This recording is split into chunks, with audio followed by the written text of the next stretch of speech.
स्थानिक स्वराज्य संस्थेच्या निवडणुकांमध्ये दोन्ही राष्ट्रवादी एकत्र येताना दिसत आहेत. अनेक स्थानिक नेते याच्यावरून नाराज आहे. काहींनी तर पक्ष सोडण्याचा म्हणजे राजकारणातून बाहेर पडण्याचा देखील निर्णय घेतलेला आहे. कसं बघता दोन्ही राष्ट्रवादी जर एकत्र आले तर काय होईल? असं आहे की सगळ्यात अगोदर मी तुम्हाला हे सांगतो, कोर कमिटीची जी बैठक झाली त्या बैठकीला मी उपस्थित होतो.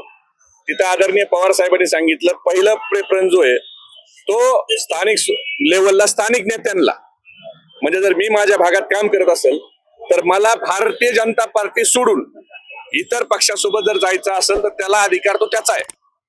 म्हणजे आमच्या इथं आम्हाला कुणासोबत जायचं, फक्त भाजप सोबत जायचं नाही, हा पहिला आहे. आणि नंतर शक्यतो महाविकास आघाडीला प्राधान्य द्या, महाविकास आघाडी सोबत जा.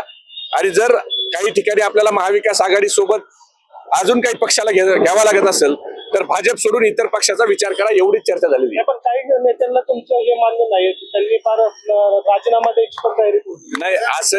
असं आहे की प्रशांत दादा हे आमचे सिनियर नेते आहेत आणि पुण्याचा निर्णय घेताना प्रशांत दादाचं मत जर तसं नसेल तर प्रशांत दादाचं जे मत आहे त्याच पद्धतीने पुढे जाईल. त्यामुळे राज्यामध्ये युती करावी असं कुठेही सांगितलेलं नाही. मी तुम्हाला परत सांगतो, अनेक ठिकाणी नाही, आम्ही आता बऱ्याच ठिकाणी, आता बीड मध्ये जर तुम्हाला मी सांगतो, परळीत आम्ही घड्याळाच्या विरोधात लढतोय, माजलगावला लढतोय, धारूरला लढतोय, बीड मध्ये लढतोय, गेवराईत लढतोय. मी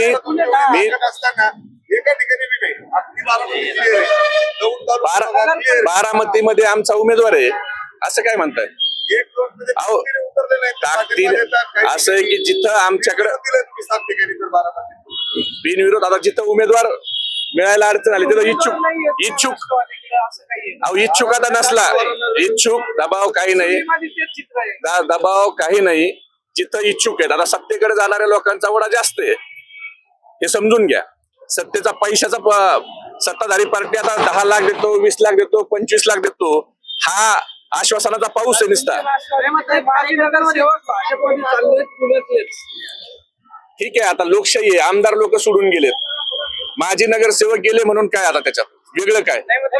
शेवटी ज्या माणसाला विचारावर राजकारण करायचंय ते पक्षाच्या सोबत राहणार आहेत. आणि लोकशाहीमध्ये आम्ही काय कोणाला बंदूक लावून थांबवू शकत नाही ना, तो आमच्या पक्षात थांब म्हणून. त्याला जर वाटलं की आम्ही पक्ष सोडणार तर ठीक आहे, त्याला त्याच्या शुभेच्छा. तुमचं नेतृत्व जे आहे, तुमचं जे नेतृत्व आहे ते स्थानिक कार्यकर्त्याचा विचार का करत नाही? पवार साहेब म्हणले 25 वर्ष झालं मी स्थानिक स्वराज्य संस्थेत लक्ष देत नाही, मग कसाही कारभार झाला तर तुम्ही जनतेला कुठले विचार सांगणार आहे? उद्या जर अजित पवार सोबत तुम्ही लढताय, इतके दिवस म्हणताय की ते विचाराच्या त्यासोबत गेले, मग कसं सांगणार आहे तुम्ही विचार? असं आहे की पवार साहेबांनी हे स्पष्ट केलंय अगोदर की स्थानिक स्वराज्य संस्थेला तुम्हाला स्थानिक लेवलला प्रथम प्राधान्य हे भारतीय जनता पार्टीला रोखायचंय.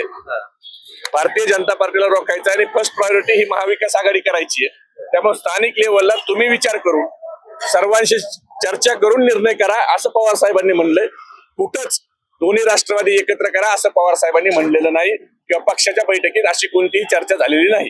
वैयक्तिक अशी चर्चा आहे की कार्यकर्त्यांनी अजित पवारांच्या विरोधात प्रचार केला किंवा हा सगळा संघर्ष 2 वर्षांचा केला आणि अजित पवार 2 राष्ट्रवादी एकत्र येत असतील तर कार्यकर्त्यांचं काय?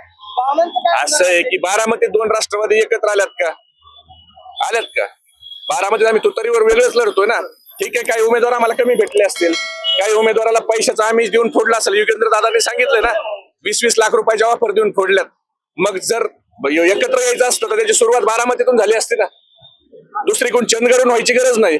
जर चंदगडला कुठं एका ठिकाणी लढले याचा अर्थ महाराष्ट्रात 234 ठिकाणी झाला असं नाही. जर एकत्र येणार असते तर बारामतीत अगोदर एकत्र झाले असते. त्यामुळे असं आहे की मी तुम्हाला अजून सांगतो, त्याची चर्चाच नाही.